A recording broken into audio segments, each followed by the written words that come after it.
Another way to describe the purpose of human consciousness is quite simply, the purpose is to measure. And I feel sure that someone here and there throughout history has pointed out that probably the most godlike, the most basic force in the world of science is mathematics, counting. But I could suggest to you that counting is like a recent cousin of measuring. Measuring is a way to determine what's what. Measuring is a way to determine how long something is going to last in comparison to how long something lasted before. Measuring can do everything that counting can. I will agree, once you see it, that's not the point of what I was getting at, but if you ever see it, I will admit to you, if you insist, that counting can go a little bit faster. But still, if there was no such thing as counting, measuring would do it all. Measuring would take care of everything.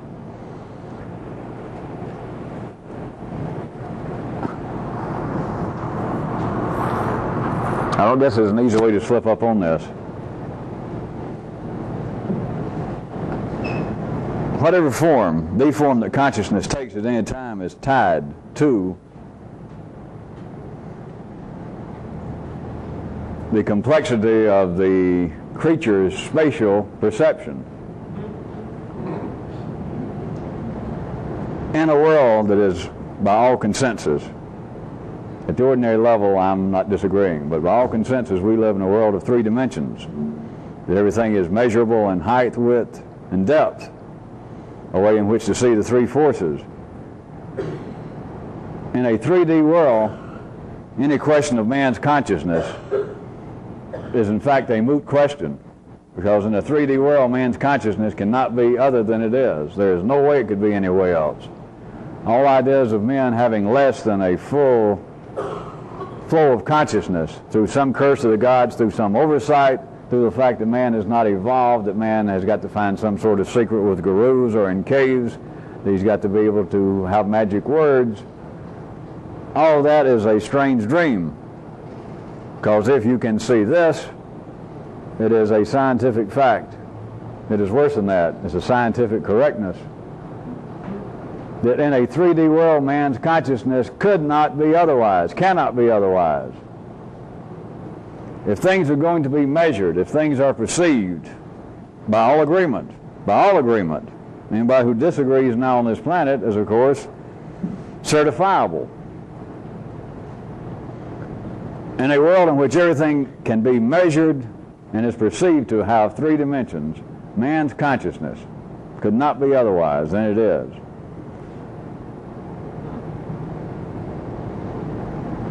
If your consciousness can perceive of only three dimensions, then what seems to be three forces, what seems to be whatever you were wired up to perceive it as, such as good, evil, and indifferent, true, false, and irrelevant, that covers everything. There is no way to expand consciousness, to use one term. No amount of drugs, no amount of praying. There's not going to be some gift from the gods come down. And there is nothing at fault. It is not that man is running on less than a full tank. It is not that man is running in some way with less energy or less of an inner structure than he should have. It is a fact that I'm not going into, but I thought perhaps some of you, that it might strike you. Maybe it'll strike you later. If a world, we're talking about all the world, even those who dream of some extraordinary possibilities, supernatural, still people dream in a 3D world. Everything that people dream of, when they dream of people from other planets, what do they dream of them doing? What do they imagine that they saw it in their backyard? Well, it was about 100 feet long, and it had lights, and it was kind of shaped like a sweet potato. In other words, it was a 3D entity. Or somebody says, I fell into a swoon, and I saw Moses himself in person. You know, what kind of guy was he? Well, he looked like he was about a 42 long, but he was about 6'3", had a beard. Even if people imagine, even if they say, well, there had to be a spirit, because Moses is dead, I saw Jesus or Buddha. Still, when they imagine it, it is a 3D reality. If it exists, it has to have three dimensions, even if you were dreaming of it. even if you say it's a spirit of the gods, and I saw it, your description of it, your perception of it, it had three dimensions, even if you say, well, I know it wasn't there, and it was a spirit. But the spirit was about 6'3", and he looked like, or she did, she weighed about 190 pounds. You perceive it as a 3D object. It has to be measurable to you. You can put measurable / perceptible to you with 3 dimensions, or you cannot be conscious of it. Now the part I was hoping to slip up on you that there was no way to do it is it consciousness, and I could take it into lower creatures. Maybe I will for a second if not enough of you are seeing it, which is not proof of anything. But if something could be conscious, if we're going to play Flatland again, and if something can be conscious only in 2 dimensions, that would absolutely determine what its consciousness would be. And it could be nothing else. You couldn't play with its consciousness. It could not in some way alter it. It couldn't expand it, not through any ordinary means at that level. Now, as always, some of you should guess already that I could turn this around and say that the form of consciousness of a creature determines the number of dimensions in which it perceives itself to live. And so the idea that this is a 3D world is not simply a malleable theory. It is not open to some easy change, but it could not be otherwise. The form of consciousness, I'll go back since I gave you one way to look at it backwards, but the original, that's why I gave you that one first, is the form of consciousness.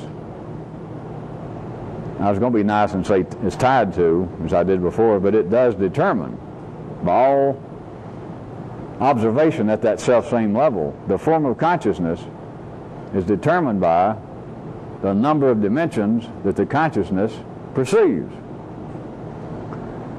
Now, at least you take that as being some circular notion that I simply conjured up, which of course is true.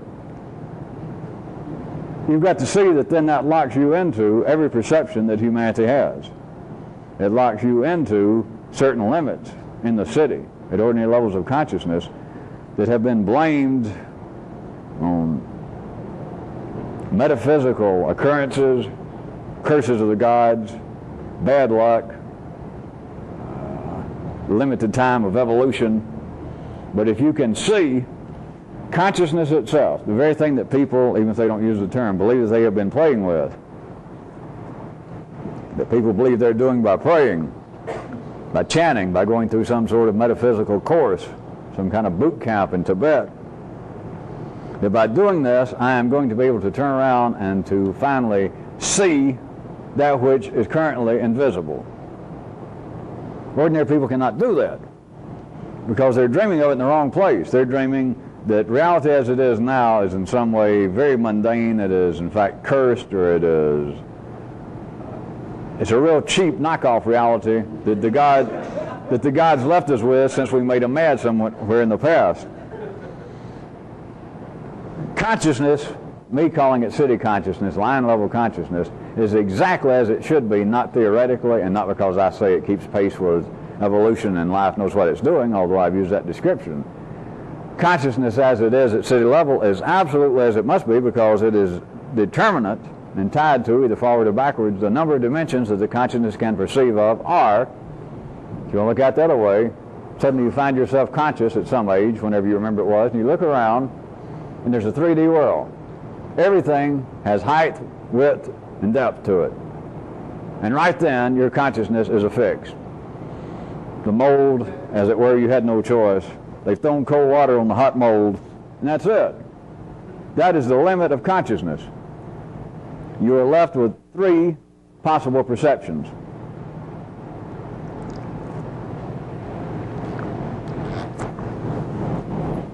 Now,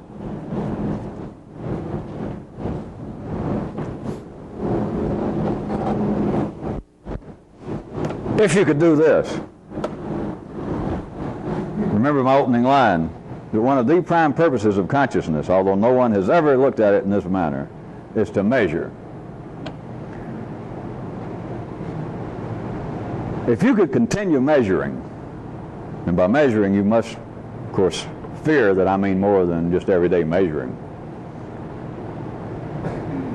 If you could continue measuring / perceiving, if you must for a second, beyond the normal height, width, and depth of everything, including your dreams, then your conscious perception of the entire world would shift inalterably, irreversibly, and it would in fact shift up at least one gear. If you could do this, and I have a nice solid object to use an example, but you know that there's more to it than this.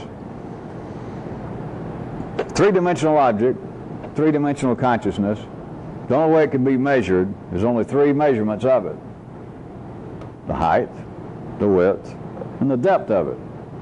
And consciousness does this. Oh, all right, I'll remind you one more time. You know, you fear, you hope. This has got very little to do, almost nothing, with this file box, with any box. If you could go past this, if your consciousness and the three dimensions, the number of dimensions, were not, in effect, one and the same thing. Ordinary consciousness says this is height, and it gets it to this edge, and that's the end of that measurement. That's the end of that force. If I was still calling them forces, C, D, and E. Winds, north, south, west. If you could go past the measurement that right there is one, but you can continue. We've got that one, all right. That's the height now. We can go this way. There's the depth, the width of it. And of course we can complete it and say, there is the depth of it. If you had consciousness such as this, that, see, and even I'm limited to 3D words, and you're limited to 3D sound waves and 3D eardrums. But if you could make it into a continuum, that the measurement did not go height, and then you had to put a comma, catch your breath, change directions, you'd understand that the height, no matter if this is a solid object and I can tilt it, and well, right here you see, I can say we're going to measure the height, and you see simultaneously that it still has width to it, just because I say, all right, we're going to measure the height. You can look at it and see me raise my finger, all right, going to measure the height, and that's 5.5 inches. Even while I'm doing this, you can look and say, all right, if that's true, then I'd estimate that that's 7. But anyway, right there's width. But consciousness, at the best, being limited to three possibilities, and as I've taken pains over and over and over and over and over to point out that the third even possibility normally is not even taken into consideration.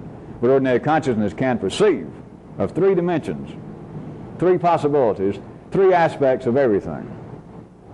But it must do this. You just never notice it. It must measure, and it must put a comma, a period even. It must take a breath. It must change directions. That if we are going to measure, if we're going to measure this, we're going to perceive what this is, all we need is three measurements. Anything less, and you don't have a full perception of this. And to say, all right, what we need are 4 dimensions of it, then you have to go, ha, ha, ha. You know, how silly. There is none. There's not 4 dimensions. No matter how you turn it, there are 3. So we've got to have the 3. And so you say the height of something.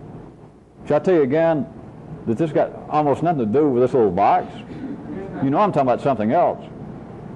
Be sure on your sets, it's the closed caption part. For those of you who are informationally impaired, your set, you're supposed to be picking it up, that other sound that's going on right now. Don't you hear it? I'm saying it. See?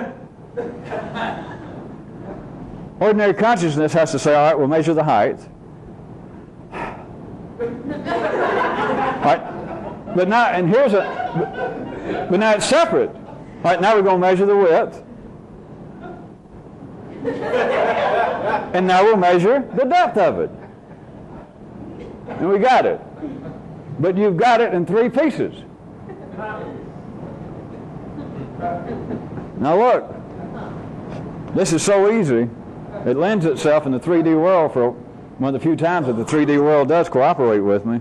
It lends itself so easy if you'll just listen and not fight it. What if your consciousness without the... What if it could measure and it went up height and it didn't stop at all? Not just my fingers stopped, but consciousness went...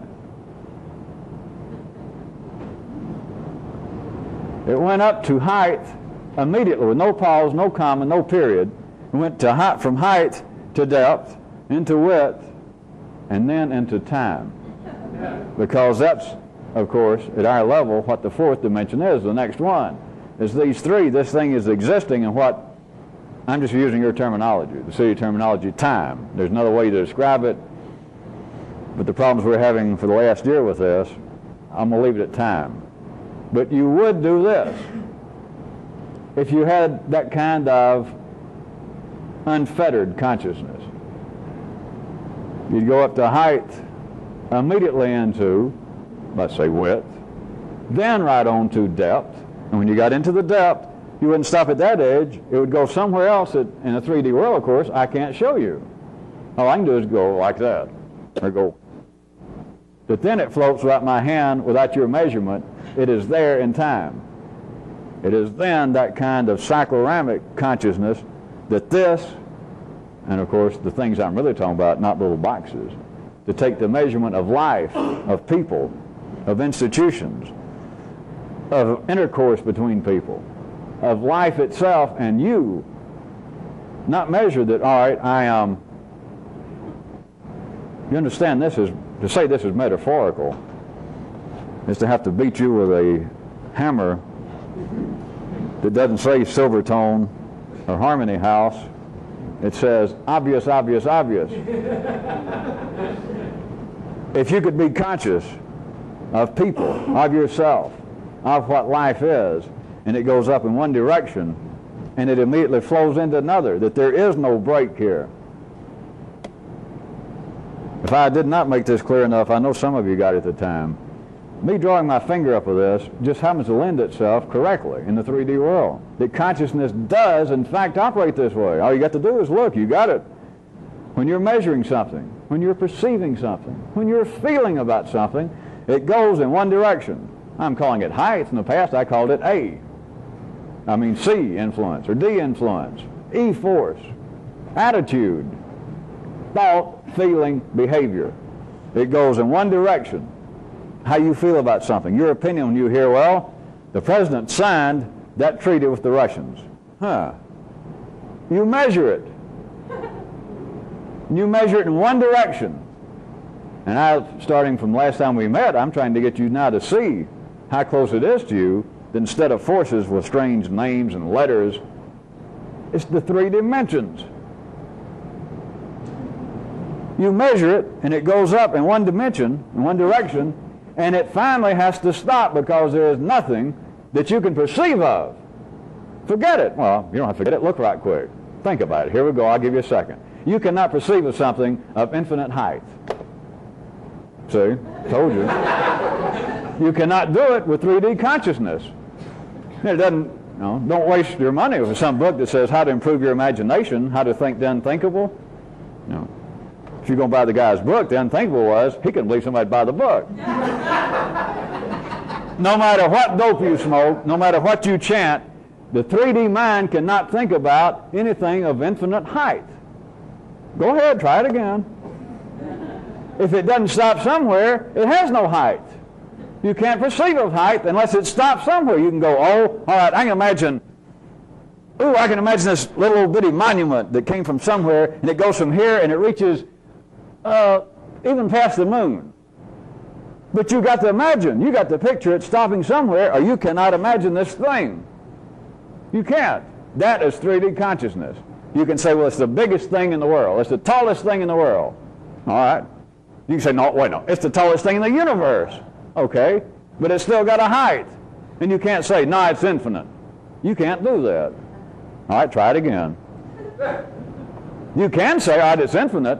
But then you cannot do that. You cannot hold that in consciousness and say, all right, the height of it is infinite. That is no height. It stops somewhere. What is human thought? What is human feeling? It has to stop somewhere for you to measure somebody. What do you think of him now that you met him?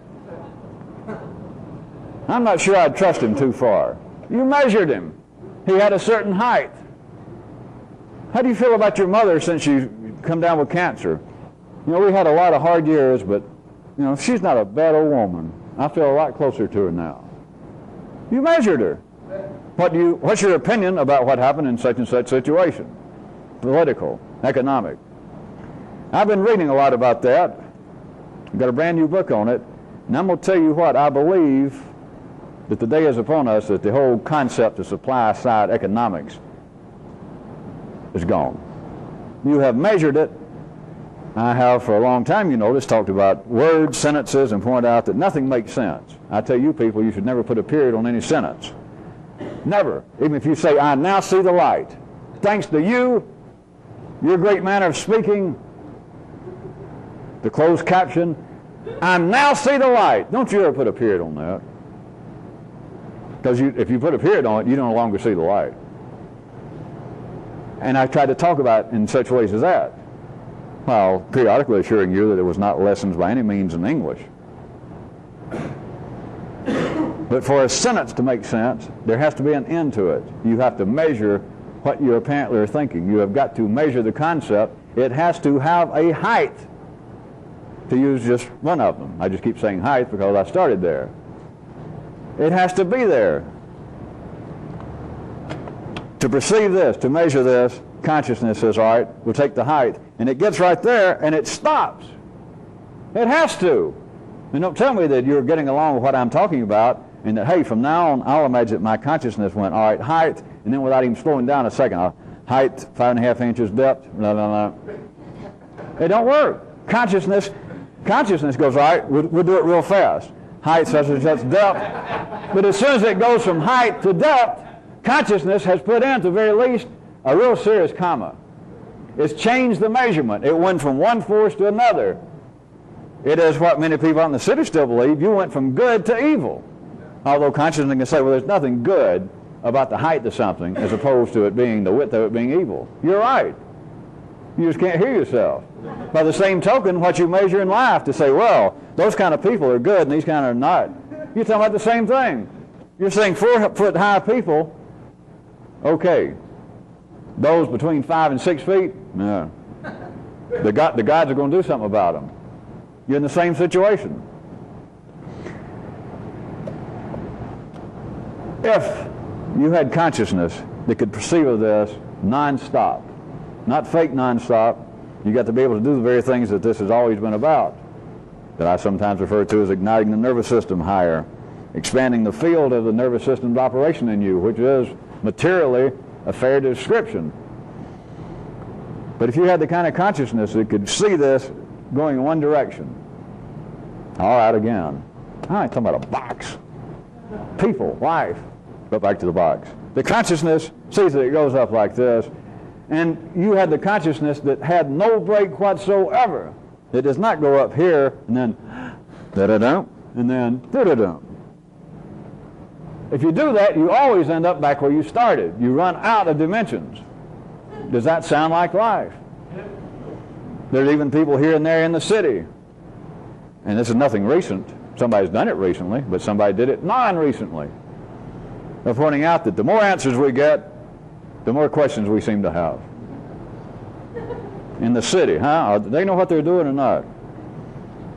And I'm telling you why. Even into a new field, if they find a new box that they've never seen, a small subparticle box, a humongous universal or star box somewhere, and it seems to be a new field, they do this. Got no choice. Measure it this way.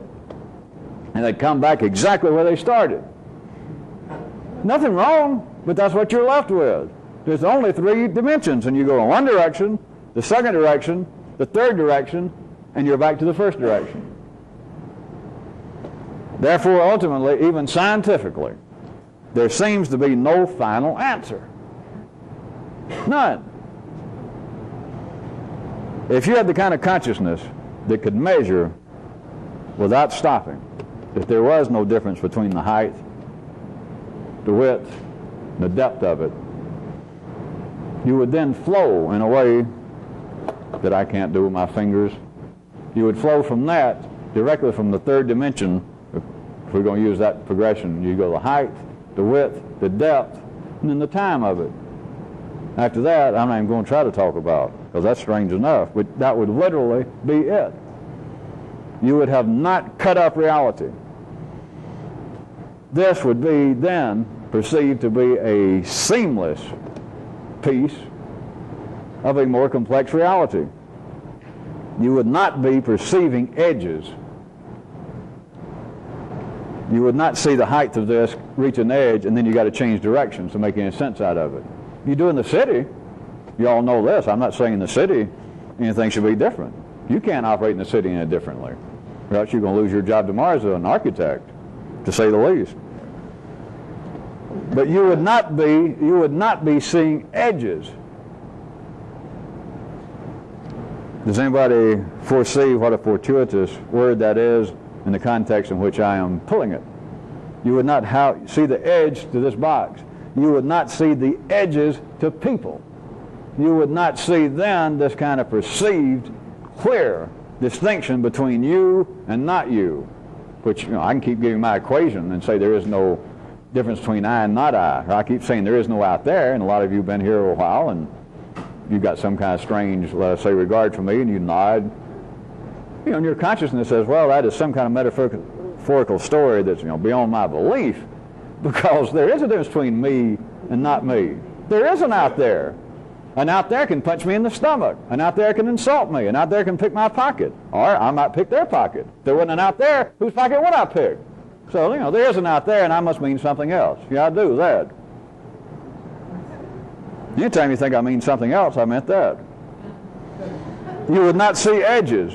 The measurement of reality would no longer be in such a way that you saw that the measurement is, and you would measure you, that is, you perceive you as a three-dimensional object, and you come back where you started, and therefore you're wrapped up. My skin, I start somewhere and I end somewhere. I'm me. There is a here, an in here, and then you measure somebody else as you perceive another 3D person, and I'm obviously wrong. There isn't out there, because there they are, you measure them. They got 3 dimensions, and you come back where you started, and they apparently are wrapped up in a package. It's the end of them. You got back where you started. They have an edge. You see them as being separate from you. You see you as being separate from life. It is the measurement of 3D consciousness.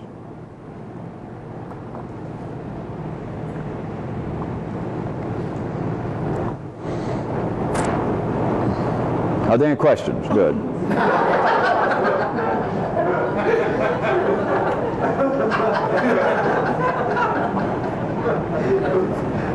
Well, I never tried that, so I thought I would finally. It all turns out the same way, don't it? Whether I ask for questions or not.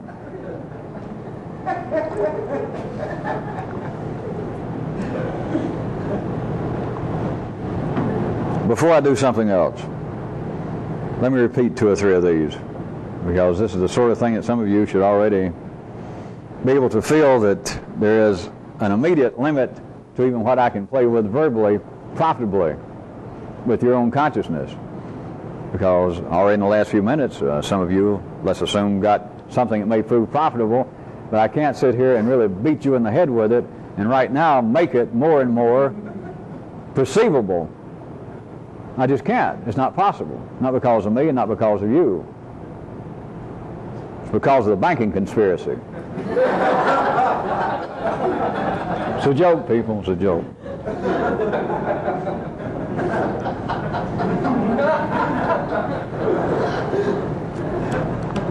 Think on this. I could have talked a long time just on this.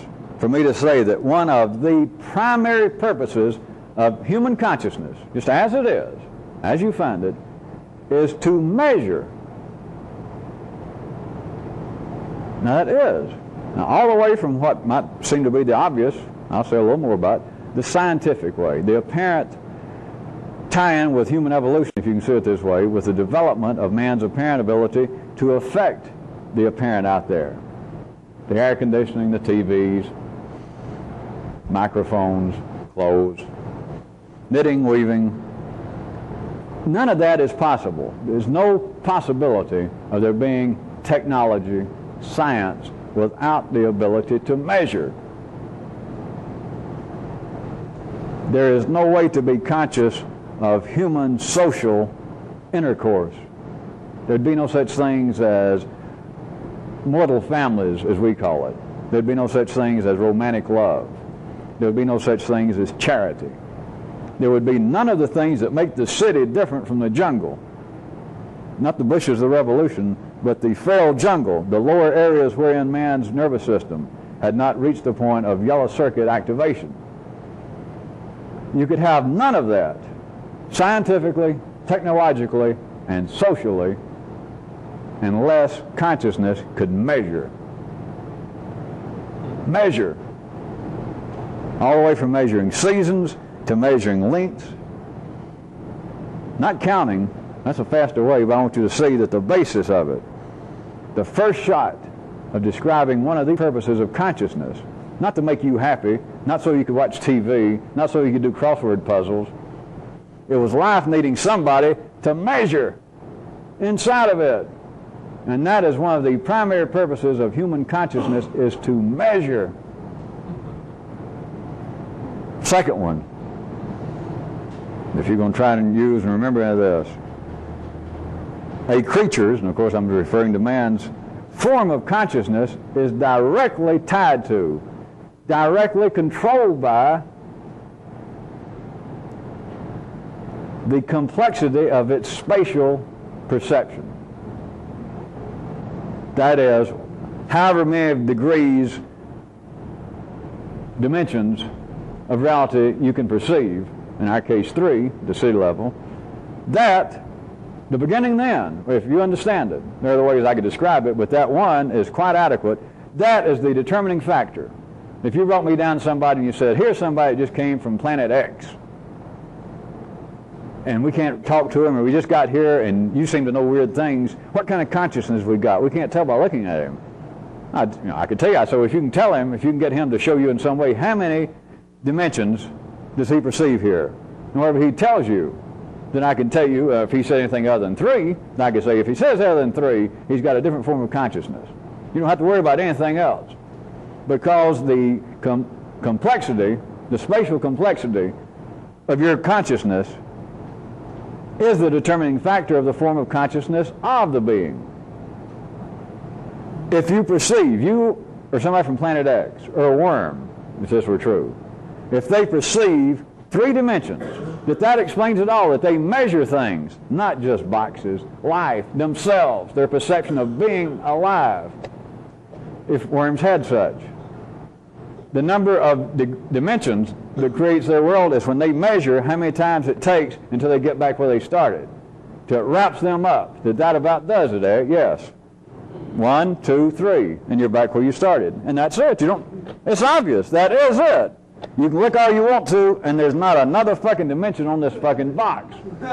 Am I fucking right or not? There's 1, and there's 2, and there's 3. Well, you got the same one back here. That's the same one. No matter what you do, you end up where you started.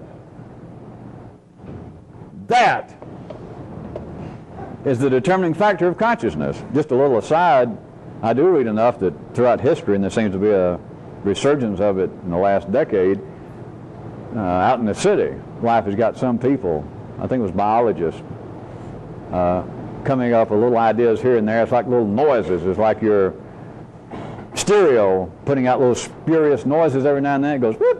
You wonder what it is, whether it's going to hurt anything, and you don't hear it again for a year. But anyway, it was something in the city. Some biologist or some group was theorizing, and I could read it, that they were seriously stroking their beards, that perhaps the biological makeup of a creature, in this case man, might have some effect on, I don't know, the way, I guess, he perceives life. Of course, they keep on fucking around with that. You know, it's just next thing you know, they're going to keep saying, well, hey, there's some connection between the brain and the mind. No. But at any rate, I am telling you now, so that you don't have to wait around for the city to evolve, and you can see it. I'm not giving you a theory. I'm not turning you, we don't have a quiz book that you have to give me my answer back, but you can begin to feel it. That no matter what you do, no matter how you wish, no matter how you hold your breath, no matter how you go, I hope the gods and the great spirits help me, consciousness and what your perception of reality, in this case 3D, I don't have to take any kind of poll here, all of you perceive reality as being 3 dimensions, that you take 3 measurements of anything and that wraps it up, does it? Yes, it do. That's about it, huh? Yes, it is. You want some more time to look? Well, no, I don't have to. That's it. All right. There is your consciousness. It cannot be otherwise. That's what this is about. But it can't be otherwise in the city. No matter how people dream, no matter how they wish, no matter how they pray, 3D consciousness equals a world of 3D perceptions, a world of 3 dimensions, or, as any good mathematical truism, a world of 3 dimensions equals ordinary consciousness. That's it.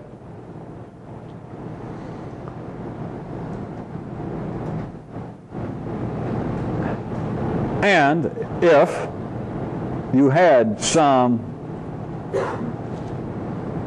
freedom from this limit, if you had some form of my revolutionary consciousness, whereby you could take the measure of things continually, in a continuum,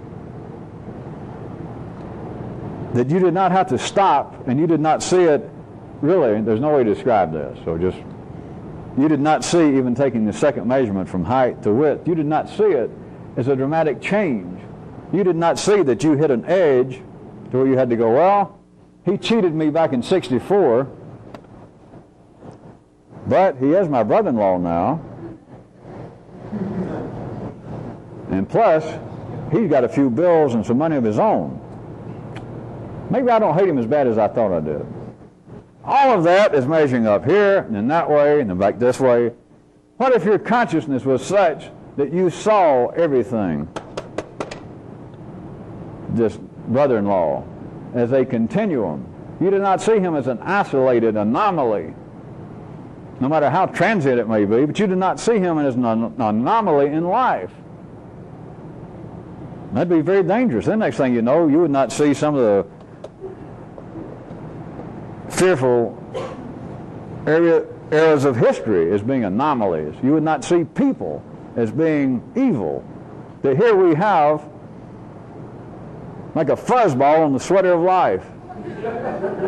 My brother-in-law, my first wife, my second husband. Some era in history that, as far as you're concerned, we should go back, or if the gods knew what they were doing, we should go back to this tapestry of history that things are going on pretty well and cut these people out. Of course, I got to admit, the Russians seem to have some ability to do that with their textbooks now and then. But your feeling is, literally, with 3-dimensional consciousness, that this should not have happened. These people were malformed, this group of people, this era in history. My brother-in-law, me, parts of me. If your measurement did not see edges, if it took all this and it went non-stop, if it went from height, C, immediately into D, in the city sense with no break, that in a sense, now this doesn't make sense, I know, but in the sense of you not seeing any distinction, that it went from height to width to depth. If you could do that non-stop with no seams, no edges, you would then go into another one. You would measure H, Y, D, and then right into T, into time. You would then have right here that's available in the city, almost, you would have what I've been describing as a missing 1/4 of this tapestry. But it is not a tapestry laid out in pieces, it is a cycloramic, it is a non-stop. But as long as you're dealing with 3 dimensions, you can't see it, because everything seems to fit. You don't like it, but it all gets wrapped up because the 3 dimensions, everything measured. And remember, this doesn't have to be H, W, and D. It can be good, evil, and indifferent, true, false, and irrelevant. You would then not see instances of, well, this thing was too high, this thing was too wide, this thing was too short. That's like, well, goodness was not rewarded. This person, these people were too evil. You would not see those edges, and you would slide. You would go from 3 dimensions, instead of coming back where you started, which would wrap it up for ordinary consciousness. It doesn't make it happy necessarily, you're not supposed to be, but it wraps it up like, well, the more I think about him, he is a bastard. I've tried to consider the good points, I've tried to look for some, and what you're saying is I have measured him completely. And I came back where I started. That is, he's a rat bastard. All right, you tell me that he does give some money to the synagogue, all right. You tell me he does keep up his widowed mother, all right. But you tell me he did cheat some more people in that same deal I took in. Okay, all right. All right, I'll weigh it all. What you're saying is I'm measuring it all. He's still a rat bastard. He's wrapped up. You don't like it, you say, but he is wrapped up. He is measured up, sideways, and depth, which brings you right back where you were, and he seems to be an isolated piece of reality. A separate piece, a responsible piece. He cheated me willfully. He knew what he was doing. He's got to be held responsible. If your consciousness was capable of measuring in one direction and then immediately, no pause, to go into the next dimension and then the next one, you would then go into time. And every perception you have now would be shot to hell. I originally said that your world concept would be inalterably shifted. But for those of you who didn't like that, I'm just telling you it'd be shot to hell. You could not see things as you see them now. Such as you can't see this anymore.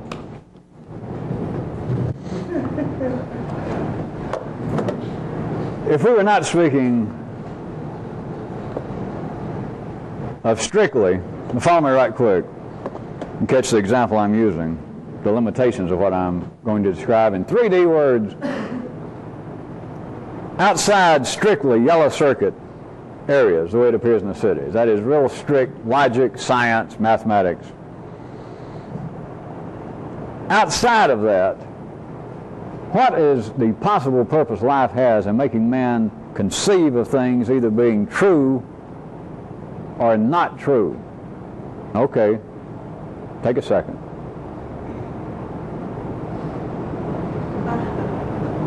What purpose is being served? What is up that perception tells you that things are either true, any particular thing is either true or not true?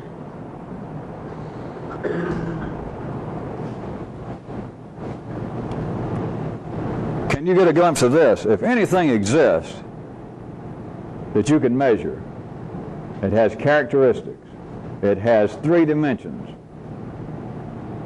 If you can perceive it as being in existence, how can it somehow not be true? What's not true about it?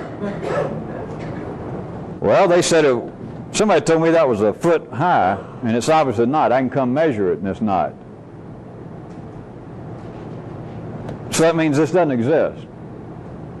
Well, no, I guess it exists, but it's not true. When somebody told me, you said that was a green box, and it's not, that's not true.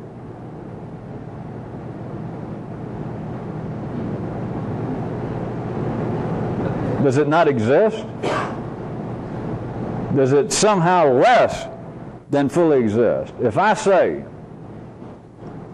in the face of all you reasonably sighted people in our semi-expensive TV camera with our color tape, I say that is a green file card box, then city consciousness with decent eyesight that has available to it the visible spectrum, it would say that's not true.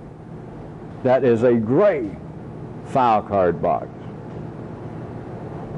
The tricky part, you got to listen, not with 3D, you got to push the 3D limits. Is it then somehow less something?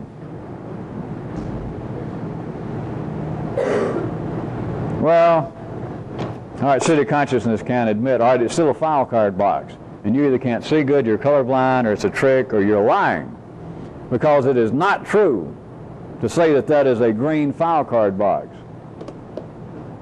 To describe this, that is to measure it, I have within my ability, and you have within your ability to discern same, I can describe this truthfully or non-truthfully. And you can check it out. I can say this is a green file card box. Am I telling the truth or not? And ordinary consciousness says, no, that is not true. That is not true.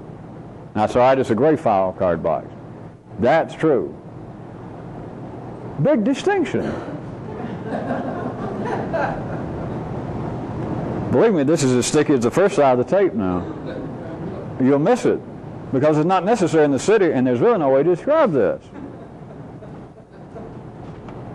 But is it somehow, if something is adjudged to be untrue, that is, my statement that this is a green file card box, and you say, no, that is not true, and I say, okay, it's a gray file card box. That's true. Now and there's a difference. The difference is whether I told the truth or not. Of what importance is that? Now try your best, pull it away from what would seem to be strict scientific, technological reason in the city, because in the city, under those kind of real yellow circuit, strict yellow circuit conditions, you can't fool around. You have to agree in the 3D world in the city, in those areas, in the yellow circuit areas, that gray is gray and green is green. No doubt about that. But remember, we're not interested in this. I'm just using that instead of holding up a person, holding up one of your ideas, holding up one of your damn dreams. Outside the strictly yellow circuit, intellectual areas, of what purpose is life making of man having a concept that everything, not just the color of this box, but that everything can either be truthful, can be described truthfully, or has some degree of truth within it, intrinsically some way, or it can be described, or in some way inherently be non-truthful. How can that be? If this thing can be perceived, there is a kind of truth to it that's beyond any debate. To say that my statement, not the box, that my statement that this is a green file card box is an untrue statement. All right. My other statement, this is a gray file card box. We got two statements, and one of them is true. That is, one of them measures out better than the other. In fact, the untrue one, what should we do with it? Well, in the city they say, well, part of the march of progress and evolution is to do away with the untrue statements. That's what science is about. That's what the evolution of man's about. Not just about the color file boxes, but his moral condition. That we're on a slow, but perhaps undeniable march toward a better tomorrow. But one of the ways that we do it is we've got to get rid of untrue statements. Why? Why do we have them to start with? Why is it possible for me to say, when I know better, why is it possible for me to say, all right, kids, now when you come in tomorrow, we're going to have a test, and I'm going to ask you what this is, and this is a green file card box. Some of you may have never seen one, or at least one that's this color. It's a file card box that holds the cards, and it's green, and so tomorrow on the test. Why is there the ability in the world for that to happen? That's one question. The second part of the question is, since it is there, what purpose is life making of it? And under the second question, 2, make it 2A, is then why does people believe? Why is man made to corollarily believe that there is importance to this that in no way can be proven?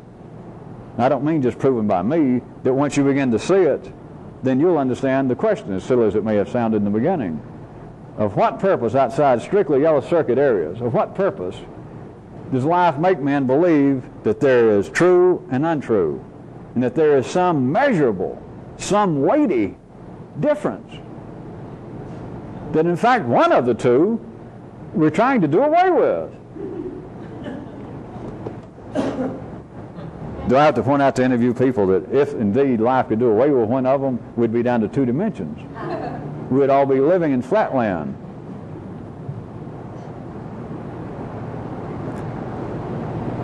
Candace Bergen would look like a triangle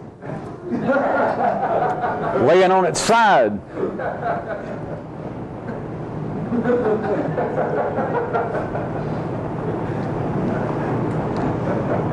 Let me ask you, if you're following any of this at all, or at least hadn't lost your way completely, outside what I said of being that we're exempting strictly yellow circuit areas when I was asking the question, let me put it to you another way. Does the notion, or can it, of there being a true and a not true have any validity in the red and blue areas? Think about that a second. That's my imitation of somebody thinking about it. Well, I always wanted to do it because one time I saw somebody in the city do that, and like they were thinking, I always wanted to try it.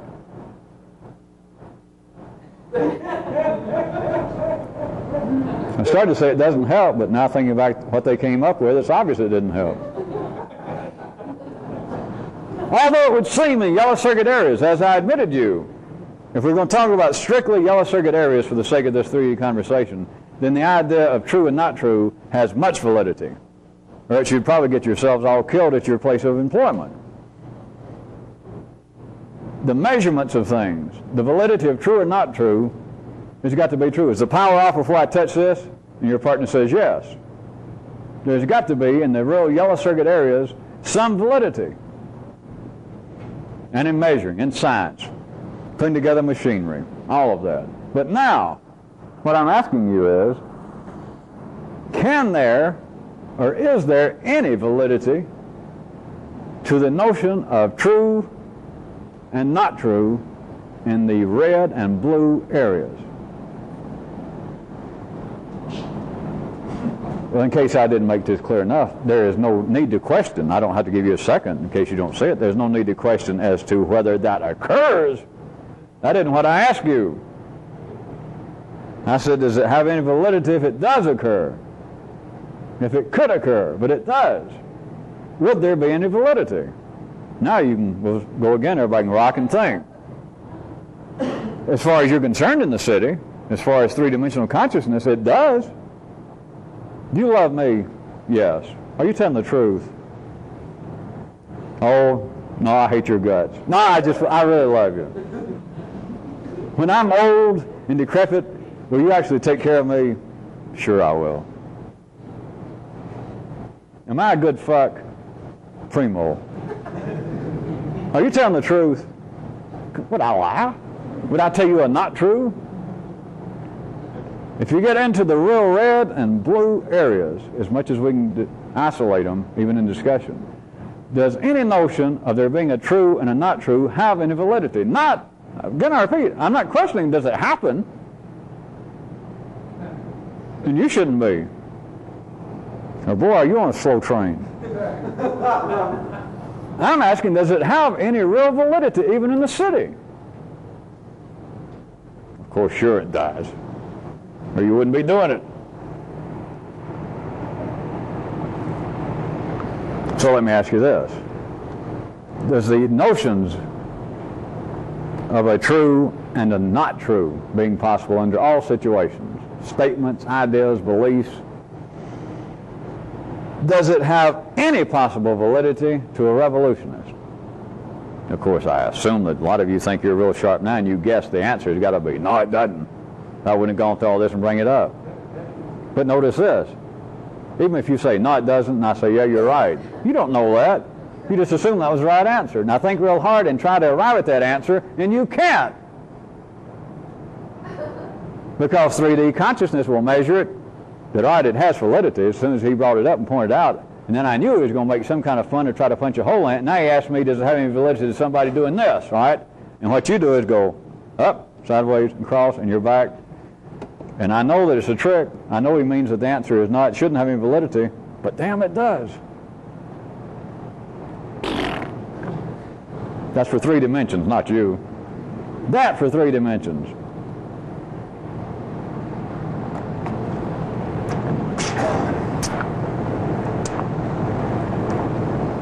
Part of being a good magician is to announce what you're going to do and then do it. Oh, and then tell them that it's over. So I'm going to tell you that we're not going to run the tape necessarily as long tonight as we do sometimes. Tonight is opening night of a brand new show here at the ever popular and semi-famous Evil Tech. So a couple more things. One is, none of you has any business wrestling with gnats. Nobody that has any possibility of being involved with this. And I don't mean this really theoretically, because some of you, I may go ahead and take the time to point out that you are continuing to do so, and I do not want to be associated with you. It's embarrassing. Now, I'm talking about embarrassing in another dimension, because I don't get just 3D embarrassed. I get embarrassed at least 1/4 more than any of you can by knowing you, by being associated with you. who continue to wrestle with gnats.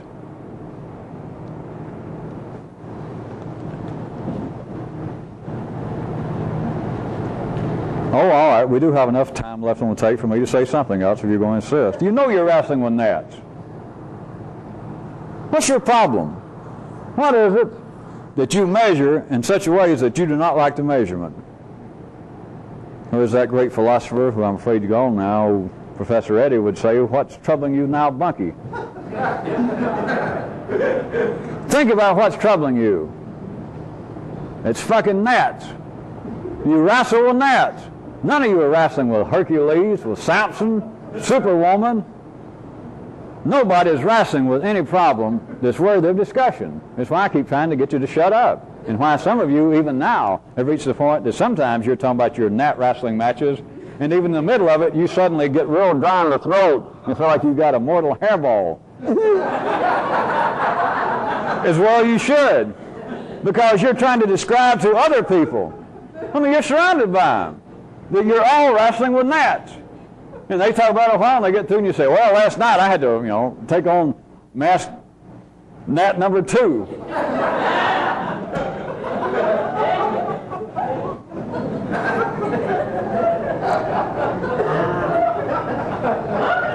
If there was anything a real revolutionist would be working on, and I know that some of you think that or some of you may believe that there is no possible ultimate external goal to any of this.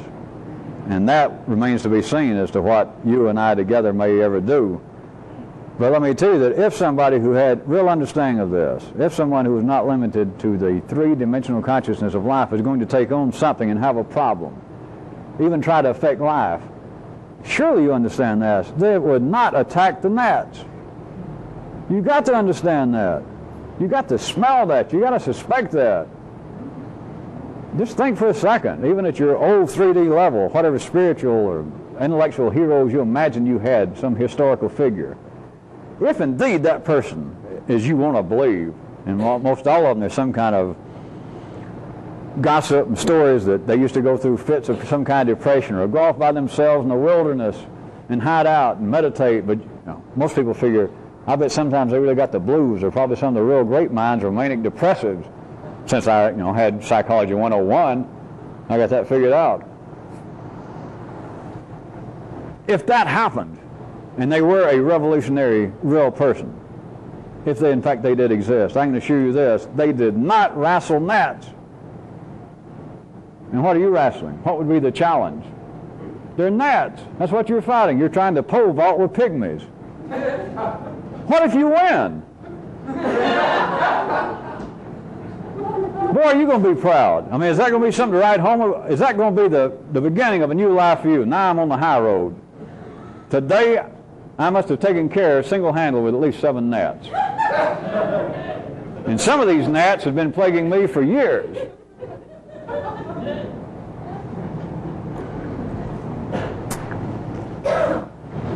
If you've got anything bothering you, what your problems are in life,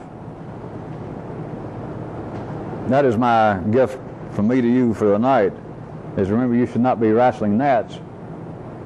And see if you can at least remember that. The problem, the situation, the memory, the dastardly thing done to you.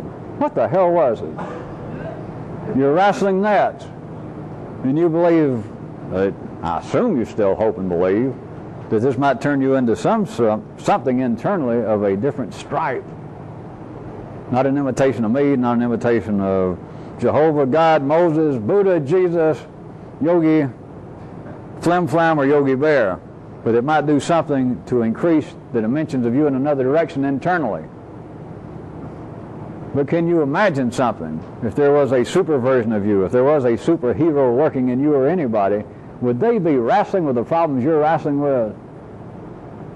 No excuses. Not, well, I have a weak personality. I have a nervous condition. Me and my mother both were very nervous. And so I get upset. I get very upset when I get offended. And I've been offended many times in my life. Fucking gnats! At least none of us are Muslims, or not even trying to be, but at least if you go wrestle somebody, look at good old brother Muhammad. is take on the fucking world. That was his gnats. If you're going to do something, if you're going to have a problem, if you're going to wrestle with somebody, if you're going to pole vault, find the Ubangis. Pole vault with people that are 8 feet tall. If you're going to wrestle with something, get hold of an elephant. But don't believe that you're a life, that you are really, I don't know, I guess suffering from my talent, suffering from my own individual ideas. I don't know, maybe I was just born to suffer all these problems I got. You're wrestling gnats. That's it. And they're everywhere. You cannot kill off the gnat population. I read one time somebody that supposedly knows about such things, a zoologist or biologist or insectologist, that said that such creatures as gnats at any given time, that their population compared to the world population at the time of humans was somewhere around 60%. That there were 60%, there were 6 gnats at any given time for every 10 humans. Figure that. How many gnats? How are you going to wrestle gnats? And as I said, if you win, who are you going to tell about it?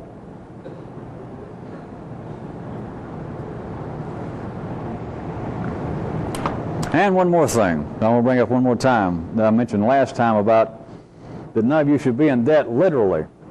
And I said that really all of you should be saving some money every time. One more thing until the next year or decade to ever bring this up, since we got so many other things to do and I don't perceive ever getting involved with somebody's life enough for me to tell you exactly what to do with your finances, among other things. That'd be somewhere right after your sex life.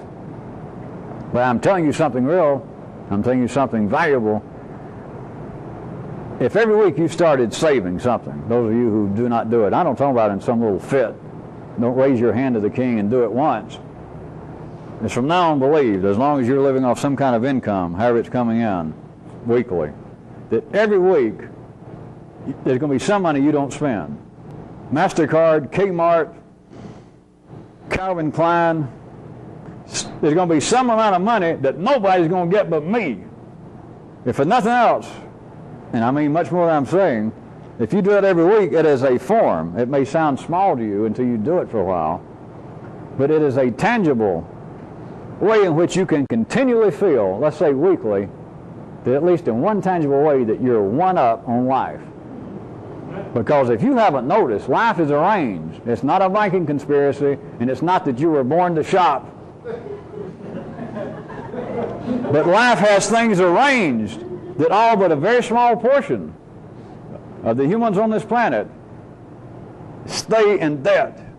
Any of you who don't know this is no big secret, that literally, I know this sounds like I'm talking literally, and I am right quick, but then try and turn the corner somewhere else without a sharp edge, that I'm talking more than literally. But I am talking literally. I can assure you that a good over 96% of the people on this planet forever, right now included, that die broke. 96%, I don't care who it is. If you don't know that, think about it a second. Your mother, your father, everybody except the 3 or 4% of those that you would think of as being the super rich. Everybody else dies and they're broke. They can be making $100,000 a year if you think that's big in our day and time. They can be making $150,000 a year. And 96% of them, 9.5 of the 10 people that die on this planet, and I'm absolutely not excluding America if you don't know this, they die, and when they die, they're broke. Broke. By the time the state pays off their bills, they died in debt. There is a reality to this that none of you know, and it's not true in the city. It runs on debt. It's supposed to. The generations run on debt. Your cells are in debt to your previous cells. Everybody's in debt. It's not good or evil in the city. But I'm saying you people, every week, assuming we're doing this on a weekly basis, that you're receiving your income, it is a way that you can begin to feel, and it's unnatural. You're not supposed to do it, literally. That you are one up in one real tangible way, that here is $20. I don't care if I go without food or something. I don't care if I have to move to a smaller apartment. I just pick out $20 at random. That from now on, period, from now on, infinite, $20 is going somewhere. It's going in my shoebox, in the bank, in my pocket, and nobody's going to get it. I'm going to sit on it. I'm going to keep it. Life is not going to get it. I don't care what's on sale. There's nothing that's going to get this $20 away from me. It is a tangible, And you can feel it. You're just going to have to trust me. Either try it or don't. It is a way in which you can feel one up on the mechanical flow of life.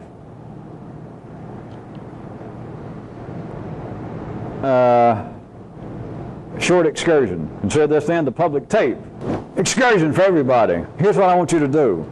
And I'm going to give you, I started to make this one unmeasurable. You can have between 2 weeks and 6 months. Draw me a picture of life.